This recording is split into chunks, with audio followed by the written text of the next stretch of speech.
NR1 entra em vigor com burnout em recorde. 9 em cada 10 trabalhadores relatam esgotamento. Mas para isso, para lermos essa matéria, nós temos um convidado especial, não é mesmo, Paulo? Temos um convidado especial. Está conosco aqui nesse episódio da Eden News o Eduardo Religari. O Eduardo é psicólogo com mais de 15 anos de experiência. Ele é especialista em neuropsicologia, inteligência socioemocional e em transtorno do espectro autista. Seja bem-vindo, Eduardo. Obrigado, pessoal. Muito obrigado. Legal. Show, vamos nessa então? Vamos ler essa notícia e aí os comentários, esse bate-bola fica logo na sequência. Beleza? Beleza. Vamos lá, solta aí pra gente, por favor, Enzo. Então deixa eu olhar pra cá. É uma matéria da Carta Capital, né? Exato, Carta Capital. Ok, beleza, aqui o teste, o título, ok, vamos lá, pode seguir. Vamos lá então. A entrada em vigor da NR1 recoloca a saúde mental na regulação trabalhista brasileira. Justamente quando os indicadores de bem-estar corporativo mostram burnout em patamar recorde. Além de atualizar regras da segurança, a norma amplia a responsabilidade das empresas ao incluir de forma explícita, bem mais explícita, os riscos psicossociais na gestão obrigatória de saúde e segurança ocupacional. Olha que interessante. Segundo o panorama do bem-estar corporativo de 2026 da Wellhub, 90% dos trabalhadores relataram sintomas de burnout no último ano. O número indica... Ok, cadê? Peraí que mexeu aqui. O Enzo tá perdido Enzo. No teclado. Perdeu, você fez o... Ali, ó, o segundo parágrafo. Ok. Obrigado. O número... É que é o estagiário. Tá tudo bem. O número indica que o esgotamento deixou de ser um episódio isolado e passou a fazer parte da rotina de trabalho no país. Para Karen Scavacini, doutora em psicologia na USP e fundadora do Instituto Vitaleri, o aumento desses quadros está ligado à forma como o trabalho é organizado no dia a dia. E ela afirma, o burnout não surge apenas do excesso de tarefas, mas de contextos em que há pressão constante, falta de previsibilidade, pouco espaço para diálogo e uma cultura que normaliza exaustão como sinal de comprometimento. O impacto ultrapassa o ambiente corporativo. Os efeitos desse cenário vão além dos escritórios. A Organização Mundial da Saúde, ou OMS, como vocês preferirem, estima que depressão e ansiedade respondem por cerca de 12 bilhões de dias de trabalho perdidos por um ano no mundo, o que transforma o sofrimento psíquico em um problema de produtividade em escala global. Olha que loucura, né? Finalizamos? Correto? E para isso... Não, tem mais. Tem mais, vamos lá. Dentro das empresas, o estresse aparece distribuído em diferentes frentes. Um levantamento da Deloitte mostra que 40% dos impactos se concentram na saúde mental, seguidos por efeitos físicos, com 33%, e sociais, com 21%. Assim, a pressão do trabalho não afeta apenas o desempenho, mas se espalha por outras camadas da vida dos trabalhadores. O sono reflete o desgaste dos profissionais. O sono, um dos indicadores indiretos de saúde mental, reforça esse quadro. Ainda de acordo com a Wellhub, 69% dos profissionais dormem menos de 7 horas por noite, patamar associado na literatura médica. Esse é o Eric. Totalmente, o Eric não dorme. Eric, eu acho que ele não dorme. O Eric não dorme, não dorme. Ele é um ciborgue. Na literatura médica, a maior risco de burnout, ansiedade e queda de desempenho cognitivo. Norma muda o status de saúde mental. A NR1 funciona como um divisor na forma de tratar o tema. Ao incluir os riscos psicossociais no escopo de segurança e saúde do trabalho, a norma tira a discussão do campo do bem-estar e a coloca no território da conformidade legal. Dessa forma, pressão por metas, organização do trabalho, carga horária e ambiente psicológico deixam de ser apenas temas de gestão e passam a integrar a matriz formal de riscos ocupacionais. André Purri, CEO da HR Tech Alimente, avalia empresas que equilibram controle organizacional e autonomia individual, protegem seus talentos e ainda criam vantagem competitiva. Que legal, né? Equipes saudáveis são mais inovadoras, adaptáveis e capazes de manter alta performance sob pressão. Falando um pouco de responsabilidade das empresas, que se amplia a partir desse momento, Com a mudança, a saúde mental deixa de ser tratada apenas por programas isolados de recursos humanos e passa a integrar o desenho estrutural da operação. O impacto esperado envolve a revisão de processos, indicadores e formas de organizar o trabalho, e não apenas a criação de políticas internas. O momento também aponta para uma reprecificação do custo do estresse dentro das empresas. Ao incorporar fatores psicossociais na NR1, a regulação formaliza um deslocamento. O bem-estar deixa de ser um benefício e passa a integrar a infraestrutura obrigatória de gestão de risco. Com a norma em vigor, o enfrentamento do burnout deve ganhar prioridade nas agendas de recursos humanos ao longo dos próximos anos e eu arrisco a dizer que ao longo dos próximos meses. Perfeito. Finalizamos? Maravilha. Para isso, quero convidar vocês, meus amigos, colegas, parceiros, Eduardo, Paulo, para comentarmos sobre esse assunto, que é um assunto muito relevante. Eu quero fazer uma pergunta para o Eduardo. Eduardo, a matéria ela traz um número bastante interessante, que é ali 90% dos profissionais apresentam sintomas de burnout. Confesso para você que quando eu vi esse indicador, eu fiquei um pouco assustado. É real mesmo? A gente pode entender que hoje os efeitos, né, do estresse, aí a gente pode falar um pouco mais disso depois, mas os sintomas de burnout realmente acometem tantos profissionais assim? Então, eu acho que é importante para a gente entender bem esse dado, a gente partir do pressuposto que implicar em sintomas detectados não quer dizer que o diagnóstico está estabelecido. Perfeito. Então, sim, você tem os sintomas sendo percebidos em larga escala no mercado de trabalho, pelos fatores estressores que estão sendo atenuados, mas o diagnóstico ele está ali entre o segundo maior de afastamentos do trabalho, né, que é no caso de problemas mentais. E se a gente fosse ainda especificar um pouco melhor, o burnout, a síndrome de esgotamento físico e mental, ele vem como um resultado do estresse, né, utilizado de má forma, e ele se atenua fisicamente e faz com que a pessoa entre em colapso. Né? Por isso que é burnout, ela entra em um colapso em chamas, ela queima. Né? Esse burnout, ele vem representado... Como se queimasse o cérebro, vamos dizer assim, né? Exatamente. Torrou o circuito.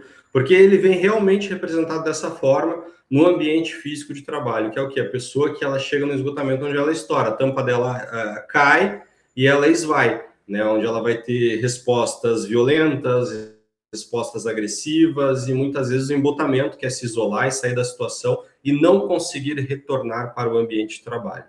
Né? Então, esse comportamento máximo, ele é percebido em escalas até que a gente tenha o comportamento propriamente consumado. Essas escalas são os sintomas. Esses sintomas estão sendo percebidos em larga escala no mercado de trabalho. E é por isso que a NR1 surge. A NR1, aqui é muito importante a gente trazer, talvez, conceitualmente, a filosofia, né, que Spinoza traz de maneira simbólica. Aonde falta moral, prevalece a ética no mundo civilizado. Então, o que acontece? O que eu estou querendo dizer com isso? Moralmente, a gente entendia que a saúde do trabalhador, ela implicava também o bem-estar dele, mas era moralmente. Então, muitas empresas negligenciaram isso ao extremo, ao ponto de que o dano financeiro para o mercado ficou maior do que o custo para manter esse profissional bem. Com isso, no estudo, né, do próprio mercado, do próprio Ministério do Trabalho, a gente tem a NR1 entrando com regulamentação para o atendimento psicossocial, para a percepção psicossocial, porque entendeu-se que o fator colateral financeiro em cima dessa situação estava sendo maior, o gasto para lidar com o transtorno mental estava sendo maior do que o custo para manter as pessoas bem. E daí cria-se a regra, que é a prevalência da ética aqui nesse caso, né, que ela entra para dar um norteador, e esse norteador é passivo de multas, e passivo de encargos, e passivo de fiscalização, né, para que isso aconteça. Por isso que sai do campo da moralidade e vai para o campo da ética, né, com a NR1. Eduardo, e eu li recentemente, acho que saiu a notícia, que o ministro André Mendonça, do STF, ele suspendeu por 90 dias a aplicação de multas, né, e sanções ligadas às inclusões de fatores de riscos psicossociais nas regras do Programa de Gerenciamento de Risco no Ambiente do Trabalho. Você pode falar um pouquinho disso para a gente? Como é que isso impacta, de fato, a implantação da NR1? Muda aquilo que precisa ser feito? Não muda, só adia? Justa pergunta, porque eu também tenho recebido esse questionamento, né, na própria gestão de NR1 em parceiros. E o que acontece? Existe um prazo estipulado para que o vigor da lei, em seu caráter punitivo, seja empregado em larga escala, né? Aqui falando de fiscalização. Mas não está impedido o pagamento de multas em virtude da NR1 por denúncia, tá? Então, exemplo, eu não vou precisar cuidar de NR1 porque não foi ainda, deram mais um prazo. Não, a NR1 está em vigor. A gente já tem multa sendo aplicada. Teve hospital pagando 90 mil em multa por falta de aplicação de NR1 no seu padrão de gestão de pessoas. A gente tem vários casos de grandes corporações que já estão pagando multas em virtude da NR1 descumprida. O que acontece com o parecer do Mendonça? Ele dá um prazo, né, ele estipula um prazo um pouco mais longo para o rigor de fiscalização. Então, a fiscalização ainda não vai bater e vai dar a multa neste momento, mas se houver a denúncia, a fiscalização vai e a multa já está implicada no fator legislativo. Tá? Então, assim, muito cuidado com essa percepção de que a lei está sendo leniente, está deixando isso correr, mas na verdade ela não está, ela está adaptando o mercado. Porque o que acontece? A lei ela nem é de agora, né? Ela remonta já um período de adaptação de mais de um ano, em que ela entrou em vigor, a gente ganhou um prazo para se adaptar e poder aplicar no ambiente de trabalho.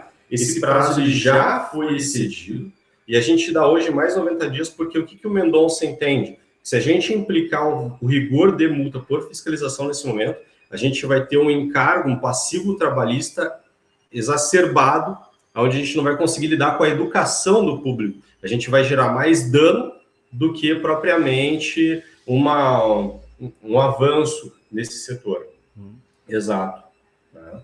Mas a lei está em vigor e assim, tão passível de multa. Se houver aí uma denúncia que seja, o fiscal vem e a multa pode vir por NR1 em fatores psicossociais. E é uma legislação que ela impacta empresas de qualquer porte, né? Pequenas, médias, grandes. Quais são as recomendações da perspectiva legal, né? A gente pode falar, no primeiro momento, da perspectiva legal, aquilo que de fato, quais são as adequações que as empresas têm que fazer e como isso vai impactar, Eduardo, ao seu ver, a gente está falando de farmácia aqui, obviamente, mas isso afeta todas as empresas de acordo com o seu porte. Eu tenho para mim que os menores são os que vão ter maiores desafios de adequação, obviamente, os menores e os médios, porque não tem toda uma estrutura, né, de saúde ocupacional, de RH, enfim, toda a estrutura necessária para dar esse suporte. Quais são as medidas que têm que ser tomadas e como é que você vê o impacto disso de acordo com o porte das empresas? Legal. Falando no juridiquês, a gente tem etapas, escalas daquilo que a empresa precisa constituir para se considerar convalente daquilo que está na normativa. Então, a gente vai ter um PGR, que é um Programa de Gerenciamento de Riscos, a gente vai ter uma GRO, a gente vai ter documentações específicas voltadas para a contratação desse funcionário e num pacto de que eu vou fazer tais e tais coisas para que você se sinta bem nesse ambiente de trabalho, dentro de uma documentação. Eu vou ter que ter as normas éticas e funcionais da empresa para lidar com abuso, assédio, descritas e explícitas para os profissionais. Eles vão ter que ter um canal de denúncia que não seja aquele voto de cabresto, né? Tipo, não seja aquele canal de denúncia que todo mundo está sabendo quem falou mal, o chefe vai poder coagir aquela pessoa. Tem que ser anônimo o canal, né? Exatamente. Hoje em dia o canal precisa ser realmente anônimo, né? Ele não pode ser um anônimo lá, uma caixinha na frente de todo mundo, né? Então mudou-se muito essa percepção do que é para o funcionário estar protegido para poder falar dos seus acometimentos durante o trabalho, né? Que antes era uma coisa muito velada, muito mal interpretada, muitas vezes levadas a entendimento preconceituoso do contratante, né, para o contratado. Então, isso está mudando justamente por causa desse número expressivo de doenças mentais. A gente fala aqui de burnout, como você bem trouxe, que é esse esgotamento. Ele tem uma origem, ele tem uma fonte. A gente pode dizer que existe aqui algumas coisas transacionais que a gente traz lá do ambiente familiar, mas o burnout ele é especificamente o trabalho, que é o que? Pressão no trabalho, é falta de possibilidade de criar recursos emocionais para lidar com o trabalho, né? Então é daquele ambiente específico. Então, às vezes é um chefe que cospe marimbondo, é uma meta inalcançável. No caso de farmácias, sendo mais específico ao público, né? Tu tem ali as farmácias que elas muitas vezes não constituem um RH, porque elas têm um corpo funcional, elas não têm um corpo, ou o corpo perfeito, né? Aquele corpo que se espera, que é um núcleo de RH, um núcleo de administração, um núcleo de contabilidade, um núcleo de direito e tal, que já gere em empresas maiores. Então, essa empresa, muitas vezes, ela tem o gerente dela, o dono dela ali, e os funcionários propriamente, que são aqueles que ficam no balcão, ficam no processo de vendas, reposição e limpeza. Nesses processos mais simples, tu vai perceber uma carga de estresse absurda, porque é uma pessoa que lida diretamente com o público. Tu está falando de farmácia, de pessoas que lidam com pessoas inflamadas, não inflamadas somente daquilo que é corporal, mas mental também. Tem pessoas que chegam ali esgotadas num dia de trabalho, de uma função, estão meio engripadas, estão ficando doentes, e muitas vezes vão faltar com respeito, vão faltar com aquele tom mais simpático de lidar com outras pessoas, e vão fazer mal para a pessoa que está do lado de lá do balcão. O que a NR1 prevê é o quê? Existe esse ambiente, né? Essa realidade desfavorável para o trabalhador, ela precisa ser vista, e como é que a gente vai lidar com isso para que ele não esgote, para que ele não fique doente? Então eu tenho um balcão lá que recebe pessoas doentes o tempo todo, pessoas esgotadas, é preciso lidar com isso, ter uma responsabilidade enorme sobre passar a medicação e tal. Como é que eu lido com isso para que esse profissional ele não chegue no esgotamento? Eu vou mapear a função, eu vou mapear o agente estressor e eu vou criar políticas para lidar com isso. Tá?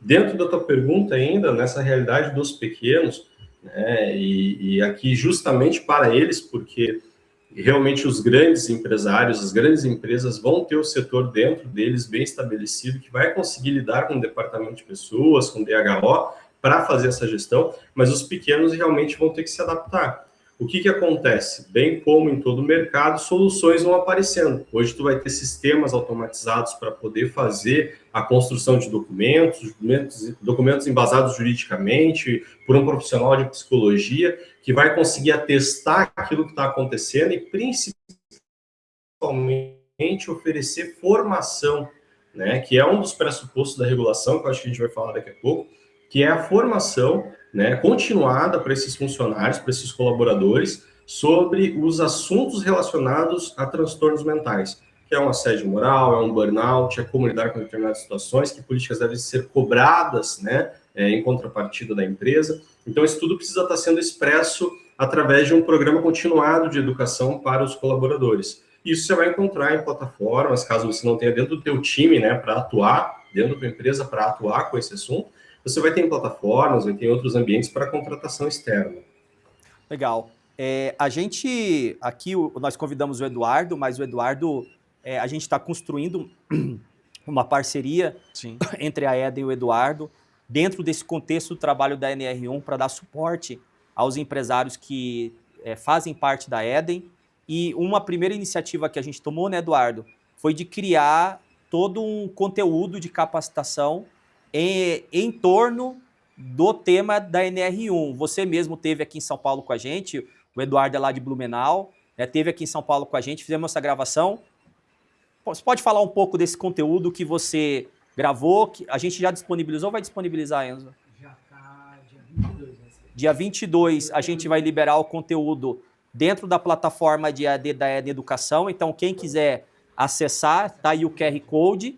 No dia 22 a gente vai disponibilizar as aulas que o Eduardo gravou, que o Eduardo preparou, que vai estar disposta na plataforma da Eden. O que o público que nos acompanha pode encontrar nesse conteúdo que você preparou, ver aqui em São Paulo, fez com tanto carinho, Eduardo? Nesse primeiro momento, no material que a gente gravou, a gente traz uma sensibilização, né? O que se atualiza? É uma faca de 2 gumes, então ela serve para defender e serve também para atacar, mas como é que ela faz isso e no que ela vai atuar dentro do ambiente de trabalho na prática? Como é que isso vai acontecer quando um inspetor do trabalho estiver na minha empresa? Então, o que a gente trouxe dentro desse conteúdo foi de uma forma simples, numa comunicação bem humanizada, aquilo que você precisa entender sobre a NR1 e como ela vai vigorar sobre o teu empreendimento. Você sendo um pequeno ou um grande empreendedor. Né? Dentro dos fatores que fazem menção à lei aqui, até mesmo no juridiquês, o entendimento mais de comportamento, mais psicológico, que é a minha área de especialidade, mas em entendimentos organizacionais que também são do meu hall de conhecimento. Legal. E eu acho que aqui do ponto de vista interno também, né, a gente na semana que vem a gente se preocupa porque os membros da comunidade da Eden, a gente tem desde empresários médios até pequenos e tem todo um arcabouço, obviamente, de orientação, documental que precisa ser preparado e tem uma série de ferramentas também, canal de denúncia, canal de comunicação. A gente desenvolveu dentro da nossa plataforma da EdenTech esses canais para que os nossos empresários possam disponibilizar e ter esses canais junto aos seus colaboradores. Ótimo. A gente também vai estar lançando para os membros da comunidade da Eden no dia 22. Eu acho que tem muita coisa que a gente pode ajudar, né, as pequenas e médias farmácias, enfim, no geral, para poder se preparar, né, se adequar para o que está aí. Para a gente encerrar, então, Eduardo, é uma reflexão que eu fiquei fazendo contigo, né, quando a gente esteve aqui conversando. E eu tenho uma visão bastante clara, porque eu sou estudioso da escola de liderança já há bastante tempo, de gestão de pessoas. E quando eu olho para a NR1, apesar dela parecer uma burocracia nova, eu sei, né, que a gente está vivendo um momento do país que para o empresário está difícil, porque são muitas mudanças, muitas transformações, é mudança tributária, é imposto, é NR1, né, e a cada momento a gente tem uma regulação nova e de fato sobrecarrega. Já vi alguns comentários do tipo assim, e ninguém está preocupado com a saúde mental do empresário, porque o empresário está, de fato, muito sobrecarregado, e a gente lida com empresários aqui, né, Vinícius, o tempo todo, e a gente lida com isso, a gente vê empresário, de fato, fragilizado, a EDEN entra com o papel de amortecer um pouco esse desafio e ajudar a aliviar essa carga, esse peso, e tem sido muito legal esse trabalho, obviamente, que faz parte do propósito da EDEN. Agora, eu tenho uma clareza, por outro lado, apesar desse rigor, dessa aparente burocracia, desse desafio, é uma oportunidade também para a gente refletir sobre uma série de coisas. Acho que tarda o processo de avaliação, de entendimento, de que os modelos de liderança também das empresas, os métodos de gestão de pessoas, que pelo menos já vêm sendo estudados, que vêm sendo ensinados ao longo do tempo, já sofreram grandes evoluções e muitas mudanças, mas quando a gente vai, de fato, para o ambiente de trabalho, tem muito que evoluir, de fato, em termos do modo de liderar equipes, do modo de gerir equipes, do modo de estruturar equipes, e, ao meu ver, também esse desconhecimento, né, das práticas técnicas e maneira de liderar, das práticas técnicas, maneira de gerir, né, práticas técnicas e maneiras de estruturar, acaba fazendo com que tenha-se um caos instalado que, por desconhecimento, por inabilidade, por incapacidade, acaba fazendo também com que muitos desses elementos se agravem. Porque quando a gente pega alguns tópicos como estabelecimento de metas, como papéis claros, isso é gestão de pessoas. A lei está obrigando a fazer algo que a Escola de Liderança e Gestão de Pessoas já orienta como fazer há muito tempo.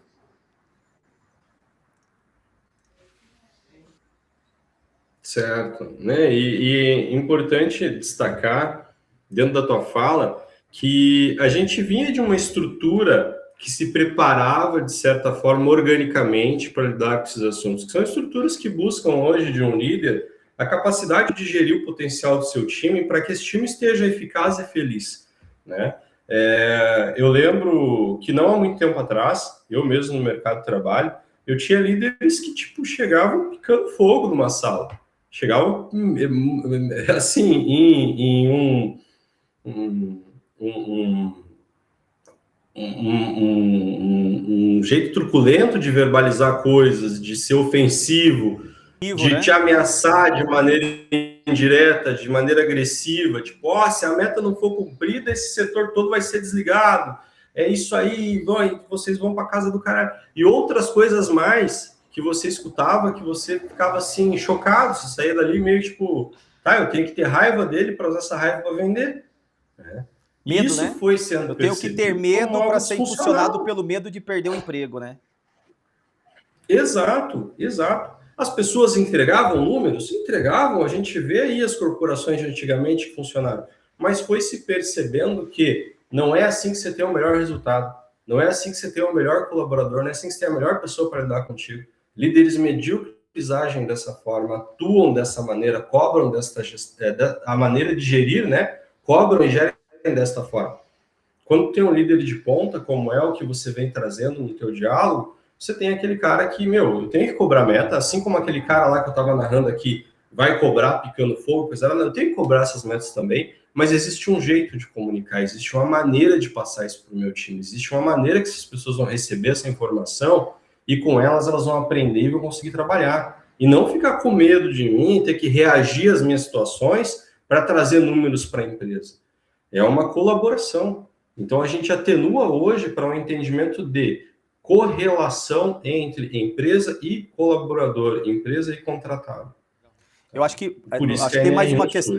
Eu acho que é uma questão importante isso, porque também surge uma dúvida que eu já vi várias pessoas fazerem. Né? Então, agora eu não posso mais cobrar o resultado. Né? Então, eu acho que... porque teve um período da gestão em que a performance era muito enfatizada, né? E houve a performance de curto prazo, a pressão por performance, e isso teve um ápice, uma vantagem, e trouxe outros problemas, né? Aí, por conta desses problemas, a gente entrou numa fase que a gente costuma falar da cultura meio woke, buscando uma democratização mais das decisões, que a turma começou a brincar um pouco com aquele termo de abraçar a árvore, né? O Vinícius não é um abraçador de negativo, árvore, né? Então, assim, que a turma começou de maneira pejorativa a entender como abraçar a árvore, né? E aí, isso foi meio que se elevando culturalmente, começou uma guerra cultural das organizações em termos de ser o woke, não ser o woke ligado à esquerda, né, a performance, meritocracia ligada à direita, isso ganhou também contornos, de certa forma, político. Quando a gente vai para a gestão em si, hoje em dia, o que se vê ninguém está preocupado com questão de abraçar árvore, né, e ninguém está preocupado com nenhuma questões desse tipo. A lógica que se fala hoje na liderança é da ambidestria, que é a capacidade do líder de entregar a performance ao mesmo tempo e que cuida das pessoas, porque nessa lógica anterior que se passou, ou você performava e porrada, né? Saúde, família, segundo plano, a lógica é você tem que sacrificar algo para receber algo em troca. Aí numa outra performance veio cuidar das pessoas, só que negou a performance, então viraram opostos, né? O indivíduo em primeiro lugar teve vantagens para os colaboradores e a performance pagou um preço enorme por isso. E aí a turma virou e falou, isso também não funciona. Então agora o que todo mundo olha? Nós temos que cuidar, mas também temos que performar. Nós temos que ajudar, mas também temos que trazer resultado. E eu acho que a lógica é mais ou menos essa. Dentro da NR1, eu já vi algumas pessoas meio que entendendo como se a norma viesse estimulando as pessoas a abraçar a árvore de novo.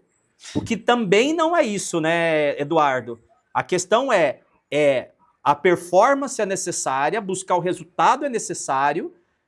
Agora, a questão é que para que isso aconteça, deve haver uma estrutura, processos e funções bem organizadas para que isso aconteça sem prejudicar, né? Para que aconteça sem prejudicar mentalmente o colaborador. Que eu acho que é esse equilíbrio que se quer chegar e que obviamente, se você seguir a cartilha da gestão, tanto liderança como da Sem gestão de dúvida. pessoas atuais, totalmente plausível, possível. Exato. Exato, exato. Abraçar árvores não dá rendimento físico monetário, né? Comprovado aí pela própria Disney, que tem que se reinventar agora depois de uma onda woke, né? Que financeiramente não foi vantajosa para ela. E a gente chega E bem para no várias outras contrassenso que empresas trouxe, também, né, Eduardo, que precisa existir seguiram nesse equilíbrio. caminho, né? E acabaram pivotando, Eu tô né? só pegando uma aqui que é aquela que está no holofote, né? Que desligou um setor inteiro, mais de um setor, muitas pessoas que eram justamente voltadas para esse tipo de funcionalidade, né? E é bem no que tu trouxe, existe um descompasso tão grande que houve vitimização, teve pessoas que ficaram doentes porque desequilibrou. A gente acreditava que não, agora o colaborador está à frente de tudo, ele é a coisa mais importante. Cara, ele é equilibrado, ele é tão importante quanto a capacidade da empresa de capilarizar financeiramente, que senão, se ela não trouxer o lucro, se ela não trouxer o rendimento, não tem como pagar, não mantém Não é uma ONG, né, os Eduardo? colaboradores. Entendeu? Exatamente, abraçar a árvore realmente não dá dinheiro, é preciso haver equilíbrio, né? A NR1 vem para trazer exatamente esse equilíbrio, ela vem para atuar exatamente nesse fator. Por que aconteceu? Houve um descompasso, houve a indústria muito agressiva, no perfil que a gente trouxe anteriormente. Depois a gente teve o ESG e a cultura atuando de maneira agressiva também, para que fossem empurrados muitos valores, né? E o que aconteceu? A gente percebeu que nenhum dos dois funcionava e agora precisa ter equilíbrio. Esse equilíbrio vem moralmente? Não, porque não funcionou moralmente até agora. Então ele vai vir através de ética e legislação. É o que eu acho. Eu acho que a legislação acaba forçando. Quando a gente faz os treinamentos de liderança aqui para os empresários, né, os cursos que a gente tem na EAD, todo o trabalho que eu costumo fazer com a galera em termos de liderança e gestão, se feito, praticado no dia a dia, é a NR1 funcionando, cara. Exato. É simples assim. Perfeito. Então, é uma questão muito de desconhecimento mesmo. Infelizmente, a norma vai ter que forçar pela penalidade a fazer aquilo que a escola de gestão e liderança já vem falando há muito tempo que tem que ser feito. Tomara que promova realmente uma evolução nos meios de trabalho. Acho e tenho convicção, porque conheço pessoas que são infelizes nos locais de trabalho, que estão onde estão para segurar o salário que recebe, né? E sei realmente que existem ambientes realmente que precisam mudar. E sei que a gente vive uma nova fase, uma nova era, em que a liderança, se evoluir nesse sentido, vai ter uma vantagem competitiva muito grande, porque não vai faltar gente querendo seguir líderes que realmente são inspiradores e que fazem o dever de casa da liderança e da gestão de pessoas. Excelente. Certo, seu Eduardo? Certo, Vinícius? Excelente. Nada a acrescentar. Certíssimo. Perfeito, Eduardo. Obrigado, meu irmão, de coração, por ter participado dessa edição da Eden. Coloca mais uma vez aí o QR Code da Eden AD para quem quiser conectar. Aponta a câmera aí para o QR Code. Dia 22, quarta-feira que vem, certo, Enzo? Confirmado, batido o martelo. Já vão estar disponíveis os módulos das aulas sobre NR1, né, a adequação de NR1, e eu quero fazer um convite para você, Eduardo. Eu tinha falado pro Eric, não sei se ele falou para você. Se não falou, Tá falado agora. eu estou falando agora. Vamos fazer uma live falando de NR1, liderança e gestão de pessoas, como essas três coisas se conectam. O que você acha? Topa fazer Por favor, Topa por fazer? favor, com certeza. Porque aí a gente faz uma live certeza. aberta, né, convida a galera que estiver antes, e ali a gente troca ideia sobre NR1, sobre a liderança contemporânea atual, gestão de pessoas, como que os princípios de liderança e de gestão atrelados à regulamentação da norma contribuem para que a gente tenha uma liderança efetiva, gestão saudável e atenda, obviamente. Porque se a gente só cumprir a NR1 em termos documentais, identificar, analisar os riscos psicossociais e não criar estrutura para que isso não aconteça, a gente vai enxugar gelo, porque vai criar as normas, vai fazer o trabalho direitinho e depois vai ter problema lá na frente. Exatamente. Então, se não adianta Exato. só atender normativa no sentido de fazer o programa de gerenciamento de risco, né, fazer lá todos os documentos que precisa, ter o canal de denúncia. pode ter tudo isso, se não executar na estrutura e nos processos de gestão De nada vale. adequadamente, só vai explicitar aquilo que já está adoecido lá dentro da empresa. Perfeito. Fechado? Exatamente. Vamos marcar a data, exatamente. então. Fechado. Fechado. Combinado. Só mandar a data lá e a gente Show de conecta. bola. Obrigado pela sua Obrigado, presença, pessoal. Eduardo.